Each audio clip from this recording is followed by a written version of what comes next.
तो aggregate demand, आज हम पढ़ेंगे एग्रीगेट डिमांड कि एग्रीगेट डिमांड क्या है।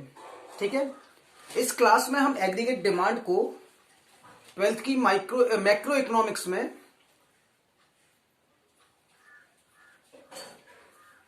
चलिए तो देखते हैं। तो हम यहां डिस्कस करेंगे एग्रीगेट डिमांड पर। ठीक है, एग्रीगेट डिमांड को डिस्कस करेंगे। तो सबसे पहले एग्रीगेट डिमांड की कुछ बेसिक सी इंफॉर्मेशन को हम जान लेते हैं। AD refers to demand for all goods and services, not any particular good. देखिए, एग्रीगेट जो डिमांड होती है, एग्रीगेट वर्ड जो शो कर रहा है वो ये कर रहा है कि यहां पर किसी पर्टिकुलर पर्सन की डिमांड से मतलब नहीं है ना। यहां पर किसी पर्टिकुलर पर्सन की डिमांड से मतलब नहीं है, यहां पर एग्रीगेट डिमांड की बात हो रही है, होल मार्केट की। मतलब एक मार्केट में जितने भी कंज्यूमर हैं या जो भी इन्वेस्टमेंट करने वाले इन्वेस्टर्स हैं, ठीक है, उनकी ओवरऑल जो डिमांड है वो पूरी की पूरी क्या कहलाती है, एग्रीगेट डिमांड। ठीक है, तो AD refers to demand for all goods. ठीक है, all goods and services, not any particular good. कोई एक पर्टिकुलर गुड नहीं, जितने भी गुड्स की डिमांड होल मार्केट में है वो पूरी की पूरी है आपकी एग्रीगेट डिमांड। दूसरा है, AD is measured for the period of an accounting year. AD को हम मेजर करते हैं एक अकाउंटिंग ईयर में, मतलब एक साल में। अब अकाउंटिंग ईयर क्या होता है आपको पता होगा, 1 अप्रैल से 31 मार्च तक हमारा अकाउंटिंग ईयर होता है। ठीक है, 1 अप्रैल से 31 मार्च तक। अब आप ये देखिए कि एक साल में टोटल कितनी डिमांड हुई है या कितनी डिमांड हो रही है। एक साल भर के अंदर कितनी डिमांड हो रही है, या हम आगे से अगर प्लान करते हैं कि एक साल में कितनी डिमांड हो सकती है, वो पूरी की पूरी आती है आपकी एक अकाउंटिंग ईयर में।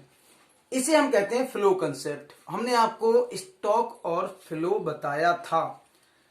फ्लो क्या है, एक किसी पीरियड ऑफ टाइम में जितना भी जो कुछ भी होता है, ठीक है, जो भी ट्रांजैक्शंस होते हैं, जो गुड्स और सर्विसेज की जो सेलिंग परचेजिंग होती है, वो पूरा का पूरा जो अकाउंटिंग ईयर है वो फ्लो कंसेप्ट में आएगा। अब देखिए, AD is related to level of income. Aggregate जो डिमांड है, जितनी भी पूरी की पूरी डिमांड है, वो इनकम पर डिपेंड करती है। वो किससे रिलेटेड है, वो इनकम से रिलेटेड है। क्योंकि आपको पता होगा कि जब हमारे पास इनकम होगी तभी तो हम डिमांड कर पाएंगे, जब इनकम होगी तभी हम डिमांड कर पाएंगे। अगली चीज, positive relationship between AD and Y. देखिए, इनकम को हम वाई से डिनोट करते हैं, इनकम को हम वाई से डिनोट करेंगे, यहां पर करते ही हैं। तो जो इनकम और एग्रीगेट डिमांड का जो रिलेशनशिप होता है वो पॉजिटिव होता है। पॉजिटिव का मतलब क्या समझते हैं आप, जैसे जैसे इनकम बढ़ेगी वैसे वैसे आपका एग्रीगेट डिमांड भी बढ़ेगी। जैसे जैसे आपकी इनकम बढ़ेगी वैसे वैसे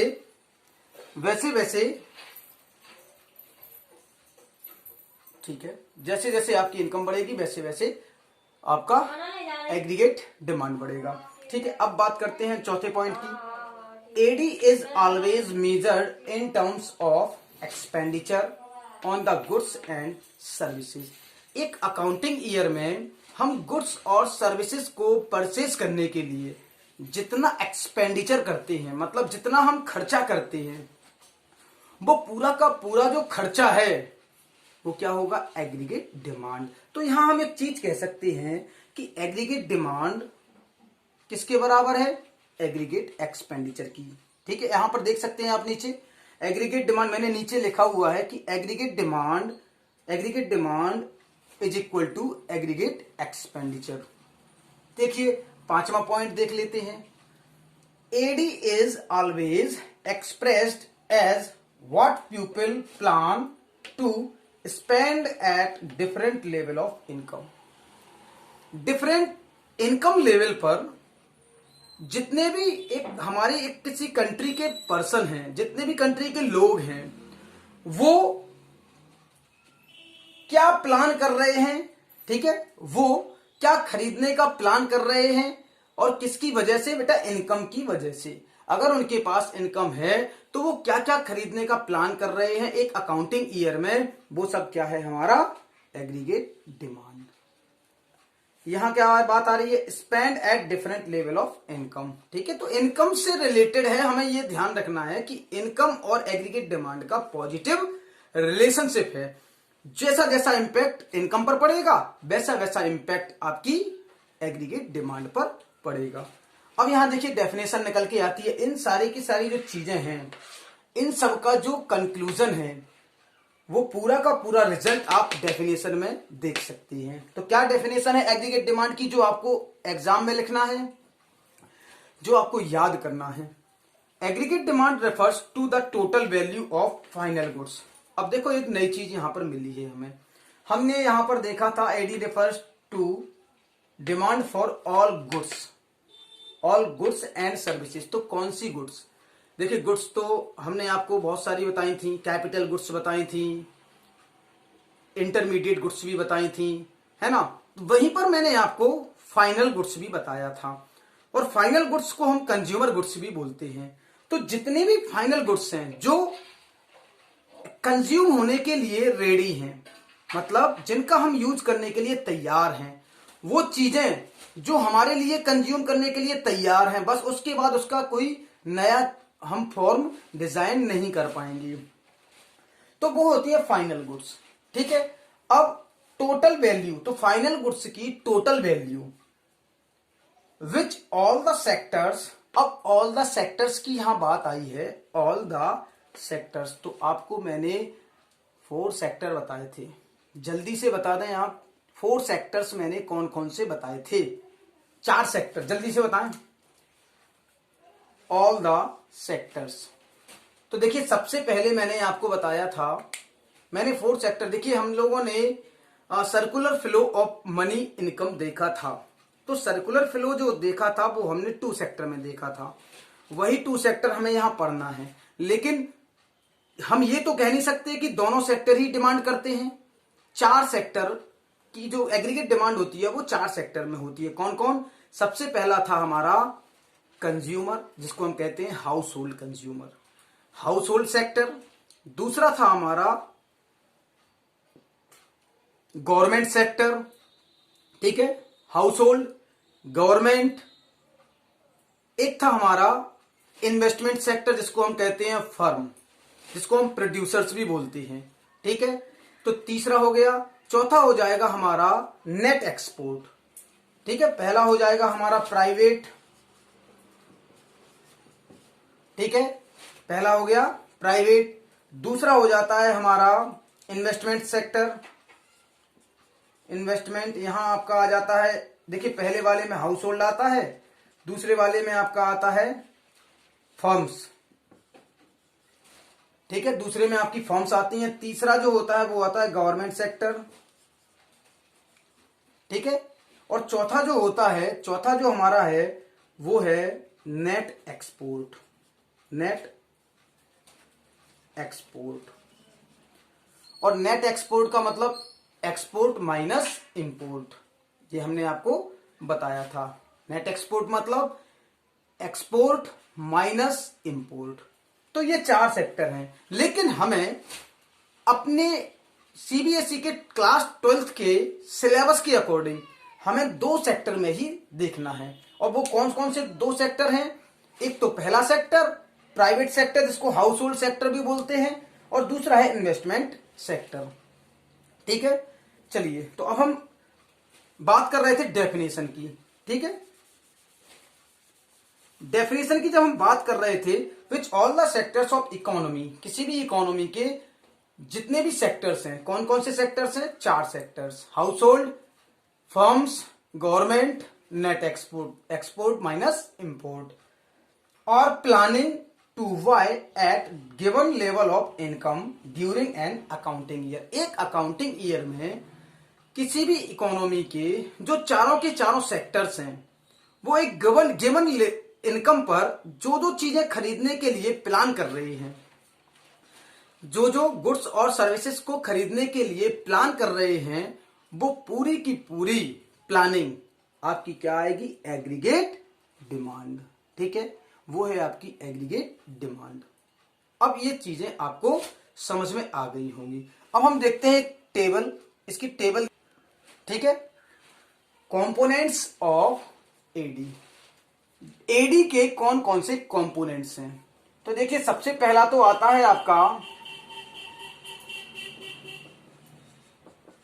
प्राइवेट, दूसरा आएगा, देखिए प्राइवेट आ जाता है पहला, दूसरा आता है जिसको हम कहते हैं हाउस होल्ड सेक्टर, दूसरा आता है आपका इन्वेस्टमेंट। ठीक है, दूसरा हो जाता है इन्वेस्टमेंट, तीसरा आएगा गवर्नमेंट, और चौथा जो रहता है वो है आपका नेट एक्सपोर्ट, जो मैं आपको अभी बता रहा था, नेट एक्सपोर्ट। और इसका जो फॉर्मूला होता है export minus import, X minus M. ठीक है, तो ये होते हैं 4 कंपोनेंट्स एडी के। लेकिन चूंकि ये 4 हमें नहीं पढ़ना है, हम क्लास 12th के अकॉर्डिंग केवल और केवल हाउस होल्ड और इन्वेस्टमेंट सेक्टर की बात करने जा रहे हैं। तो ये चारों के चारों सेक्टर आपको समझ में आ गए होंगे। आपको पता है प्राइवेट सेक्टर होता है आपका house hold sector. House hold का मतलब होता है हम लोग। ठीक है, हम लोग क्या करते हैं? एक्सपेंडिचर करते हैं, हम लोग खर्चा करते हैं, डिमांड करते हैं। मतलब हम डिमांड करते हैं, लेकिन डिमांड के साथ साथ हम खर्चा भी तो करते हैं। भाई किसी चीज को हम डिमांड करेंगे तो उसको खरीदेंगे, खरीदने के लिए हमें हमारे पास इनकम होगी। दूसरा है इन्वेस्टमेंट सेक्टर। इन्वेस्टमेंट सेक्टर का मतलब कि जो प्रोड्यूसर्स हैं, है ना, जो प्रोडक्शन करते हैं, भाई उनकी भी एग्रीगेट डिमांड है। उन्हें रॉ मटेरियल चाहिए, उन्हें ट्रांसपोर्टेशन चाहिए, उन्हें लेबर चाहिए, और हमें क्या चाहिए? हमें कंज्यूमर गुड्स चाहिए, जो फाइनल गुड्स हैं हमें वो चाहिए। ठीक है, तो अब हम गवर्नमेंट और नेट एक्सपोर्ट को यहां पर नहीं पढ़ेंगे, हमें पढ़ना है केवल प्राइवेट और इन्वेस्टमेंट सेक्टर। चलिए, ठीक है, यहां पर हम बात करेंगे एडी इन 2 सेक्टर्स इकोनॉमी।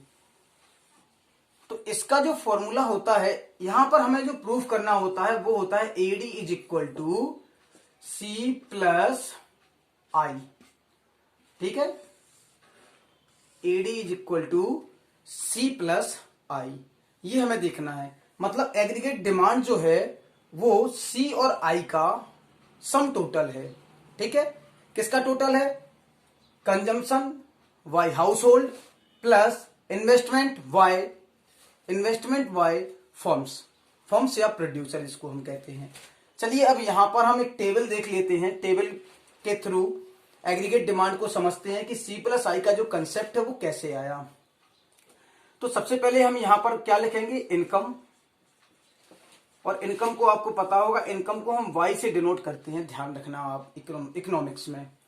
इनकम यहां पर हो जाएगा हमारा सी हो जाएगा कंजम्पशन। ठीक है सर, एक बार ये ठीक है, फॉर्मूला है aggregate demand is equal to C plus I, AD is equal to C plus I. C क्या है आपका? Consumption by household. ठीक है, आई है आपका इन्वेस्टमेंट वाई फर्म्स, किसी भी फर्म का ये इन्वेस्टमेंट है, और ये सी है आपका हाउस होल्ड का कंजम्पशन। अब इनकम हो गया, यहां सी हो गया, यहां पर हम इन्वेस्टमेंट आई लिखेंगे। ठीक है, ठीक है, और यहां हमारा एडी निकल के आएगा। ठीक है, अब आप थोड़ा ध्यान से देखिएगा, मैंने इनकम को यहां 0, 100, 200, 300, 400, 500। ठीक है, इनकम को हमने इस तरह से माना 100, 200, 300, 400, 500, 600 भी हम ले सकते हैं। ठीक है, हमने यहां पर इनकम को इस तरह से ले लिया। अब देखिए, कंजम्पशन की हम बात करें तो एक चीज आपको मैं बता दूं, कंजम्पशन को पहले मैं पूरी की पूरी टेबल बना ही देता हूं, इसके बाद हम डिस्कस करेंगे कि किस तरह से क्या प्रोसेस हो रही है। तो देखिए यहां पर हमने इसको 40 माना, ठीक है। फिर इसके बाद यहां पर 120, फिर इसके बाद यहां पर 200। देखते जाइए आप, अभी मैं समझाए दे रहा हूं, ठीक है। यहां पर फिर 280, मतलब 80 का डिफरेंस है, ठीक है। 360 और यहां पर 440 और यहां पर 520, ठीक है। यहां पर आपका 520 इन्वेस्टमेंट, यहां पर 40 हमने एज्यूम किया है कि इन्वेस्टमेंट हमारा 40 है। और इन्वेस्टमेंट जो रहेगा हर इनकम लेवल पर वो क्या रहेगा, हमारा कांस्टेंट रहेगा, सेम रहेगा। हर इनकम लेवल पर ये कांस्टेंट रहेगा, ठीक है। अब एडी को भी हम फाइंड कर लेते हैं। एडी हमारा कितना निकलेगा, सी प्लस आई, तो 80 और ये है हमारा 160, ये आएगा 240, ये आएगा 320, ये आएगा 40, 400, ये आएगा हमारा 480, ये आ जाएगा हमारा 560, है ना, ठीक है। अब समझ लो कि ये है क्या, पूरी कहानी यहां पर है। देखिए बहुत ही आसानी से, बहुत आराम से हम आपको समझाए दे रहे ताकि आपको सारी चीज समझ में आ जाए। देखिए पहले इनकम है, जीरो से शुरुआत की है ना। सबसे पहले इनकम हम जीरो ही मानेंगे, फिर 100, 200, 300, 400, 500, 600। इनकम क्या हो रही है, बढ़ रही है, ठीक है, इनकम बढ़ रही है। लेकिन यहां पर आप देखिए ये 40 जो है, ये जो 40 है, ये 40 क्या है, ये 40 जो है वो है आपका, देखिए जब आपकी इनकम जीरो होती है तो क्या आप कुछ कंजम्पशन नहीं करते, हमें आप खुद बताइए। मेरी इनकम, जैसे मैं जब छोटा था मेरी इनकम कुछ नहीं थी, मैं कुछ भी नहीं कमाता था, लेकिन फिर भी मैं कुछ खाता तो था, है ना, फिर भी मैं कुछ खाता हूं। और जब मैं कुछ खाता हूं तो वो मैंने यहां पर 40 एज्यूम कर लिया, ठीक है। अब 80 का जो डिफरेंस आ रहा है उसमें कहेंगे आप सर कि ये डिफरेंस क्यों आ रहा है। तो देखिए मैं आपको बता दूं, इनकम सेम रेट से बढ़ती है। देखिए 100 का सब में डिफरेंस है, और जिस सेम रेट से इनकम बढ़ती है उसी सेम रेट से हमारा कंजम्पशन बढ़ता है। लेकिन थोड़ा सा आप ध्यान दीजिए कि जिस अनुपात में, जिस रेशियो में इनकम बढ़ती है उससे कम रेशियो में आदमी खर्चा करता है। ऐसा नहीं है कि हमारी 5,000 इनकम है तो हम पूरा 5,000 खर्चा कर दें, है ना। अच्छा एडी के, तो एडी का देख लीजिए आप, सी प्लस आई कर दीजिए आप, एडी में सी प्लस आई कर दीजिए। 40 40 80, 120 40 160, 200 40, ये आ जाएगा आपका 240। इस तरह से आप करते जाइए, एडी आपका निकल आएगा, ठीक है, होगा।